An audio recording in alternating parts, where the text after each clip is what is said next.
Well, the guy's got some very sketchy, steep hillsides of Tennessee left to hay.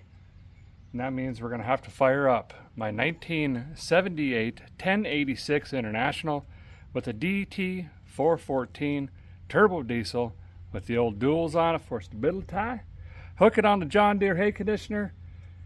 I don't know. Do some hill climbing. First, we got to see if we even fit through the gates, I guess. Probably not.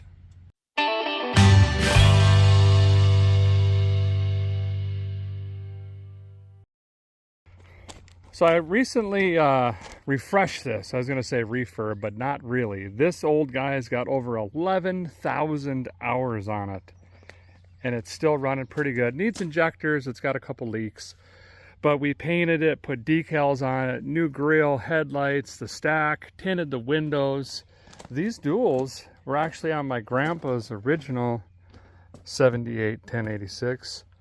My Uncle Fred shipped those up to me, put all new rubber on it, kind of just been dolling it up. This is my favorite tractor of all time, bar none. And I'm gonna have it for the rest of my life, so I figured might as well go ahead and start working on the thing. Doesn't have AC yet or anything like that, but it's a good running rig. And we run duals on this when we bale. 1086s like to bounce back and forth, and my hayland, as you guys have seen, is very choppy. It's like going to sea. The duals eliminate that. Interior's pretty good. We got the old Western theme in here. New seat cover. None of the dash stuff works, of course. That's just very typical. Business end of the rig, we got your 1000 PTO, 540 PTO. Leaks, of course, drastically bad. All the usual 1086 stuff, but these hillsides, and I know hillsides don't look steep on camera typically. You're just gonna have to trust me, or maybe I'll bring an angle finder. It's straight up pucker factor. In fact, we might cut this uphill and then mow it side to side and haul the bales down so they don't get away from us when we get to baling it. But I got to figure out, this is the first year that we're cutting this up here. Normally the cows just graze this, and this year we're just gonna try to cut it. And I don't know how it's gonna work, especially with 5x5 bales. It's a lot of weight. Balers get tippy in a quick if we jackknife this thing. Whew, whew. But anywho's, let's get the hitch on this thing back up to the 1207. We got to road it down to that property and get to work. Okay, watch this. Bump it off of off. That's just engaging the injector pump. We're in park. Boom. That easy. Of course, this doesn't work. I need to figure this out. Shows mile per hour, RPM. Don't worry about that one. That's exhaust gas. Your PTO speed and everything. It shows 1180. This stopped working a long time ago, which means 11,000 plus, basically. It has a torque assist elite. She's wide open. No AC, so we just run these little jobbers. Oh yeah, that's great.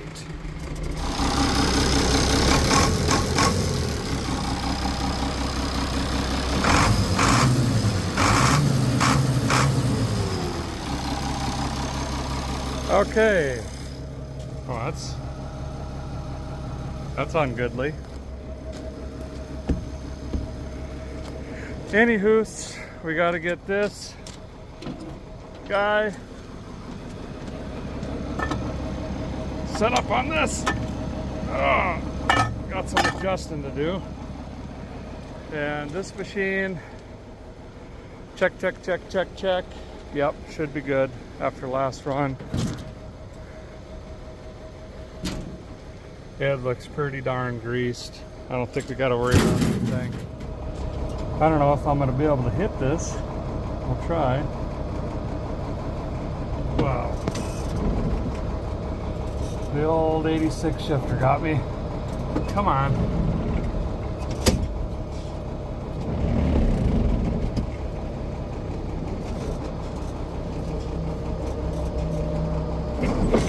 Oh, whoa, whoa, whoa, whoa, whoa.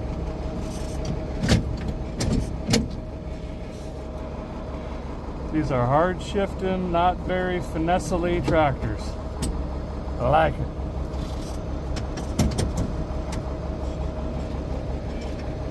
Okay, easy. Not there. Easy. Still not there. Come on. For heaven's sakes. And that is a major downside to these tractors, is they're notorious for being terrible shifting machines, especially if you got a loader and you're like stacking hay or feeding cattle, or good luck, but they'll always start, guaranteed. Got something going on with my hydraulics. I'm not getting full lift out of the pickup there. I don't know. I don't have time to look at it today. We'll have to pin that up, and let's head over and see if we'll fit. I ran a tape measure. It's going to be awfully close.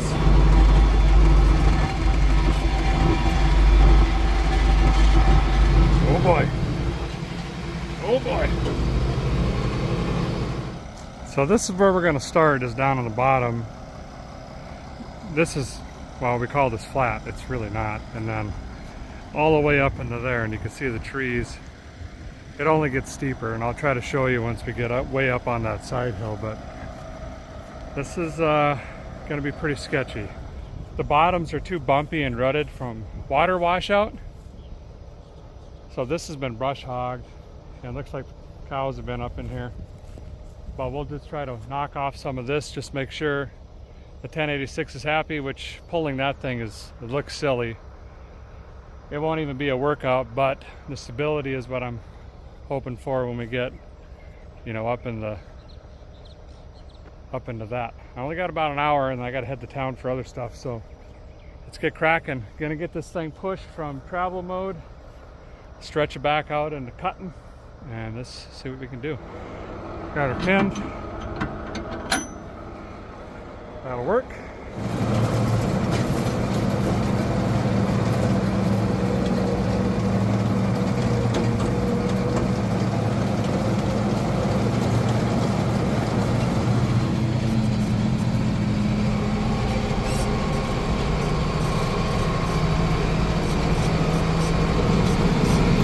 Well, the stuff down here on the bottom isn't really worth cutting, so we're going to move up top, start running this side hill,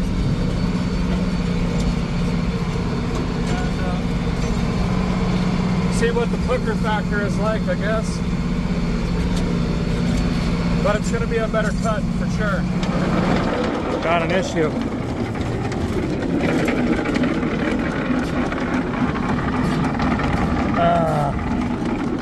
Knives are jammed. Just started climbing this hill, and noticed the knives weren't knifing. So I gotta see what's going on here. This don't look like a plug, but could be a rock or a stick. It's hard to say what I'll find. We're back.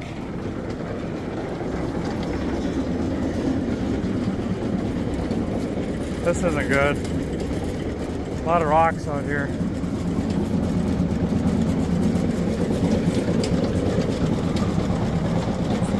Okay, well, this is going to be interesting. Let's give her a shot. It's not so bad here, but as we get farther and farther down, it's going to get steeper.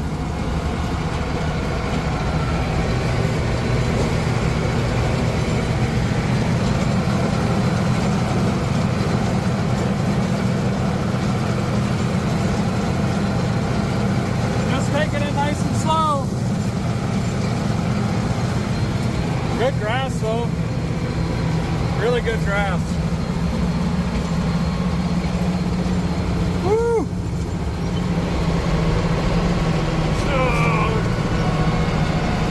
Come on, girl. Get some.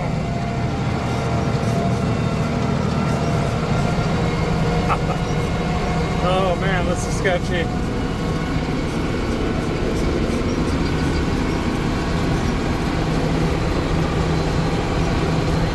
I could be cutting it straight up and down, I guess. I'm kind of just driving through this to get my bearings, see what's out here. Again, this is the first cut I've ever done here, and first cut of the season.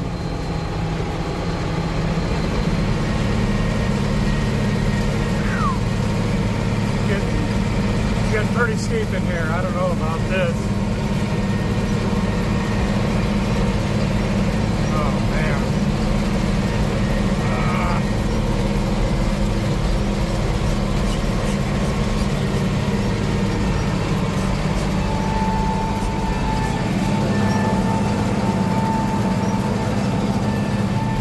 Front tire's coming off. Got brake stirring. The front tire was lifting and not wanting to steer.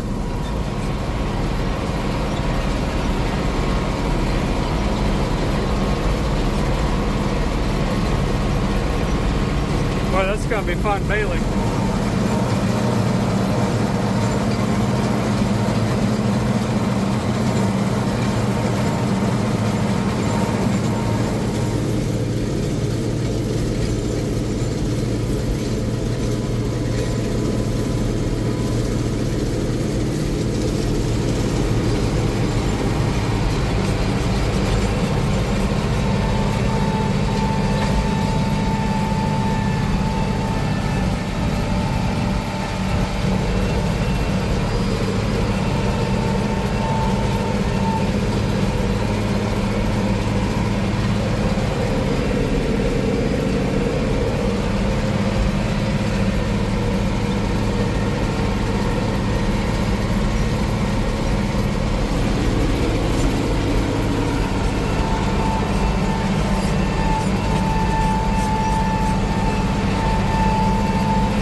Broke my windshield and side glass.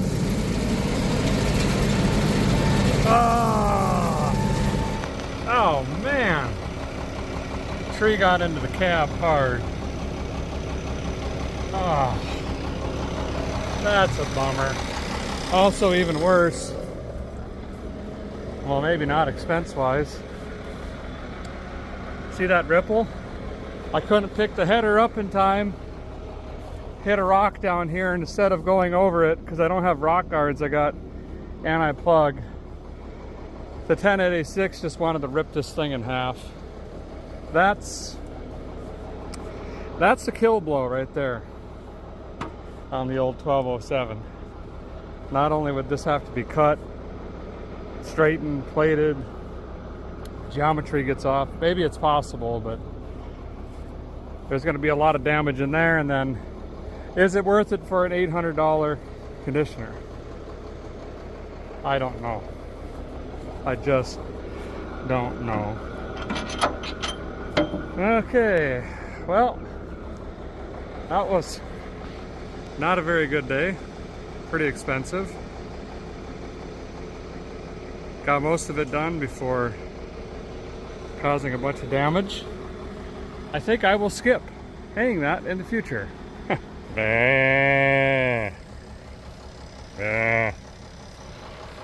Well, that's going to do it for hillside haying with the 1086. Tractor did phenomenal. Absolutely no issues with it whatsoever, other than it is hot. Should probably take the doors off. And now I got to try to find a piece of glass for that. And that might be it for the 1207. Maybe we should fix it. Should we just trade it in on another junker and fix it up? I don't know. You guys let me know. Bleep bloop it. Would be nice to go to a wider one. Kind of speed things up a little bit. If I could find a cheaper one, you know what I mean? Like an old New Holland with a hydraulic neck or something. That'd be fancy. Well, probably just more issues. Anyways, thanks for watching the lodge. Appreciate you very much. We'll see you soon.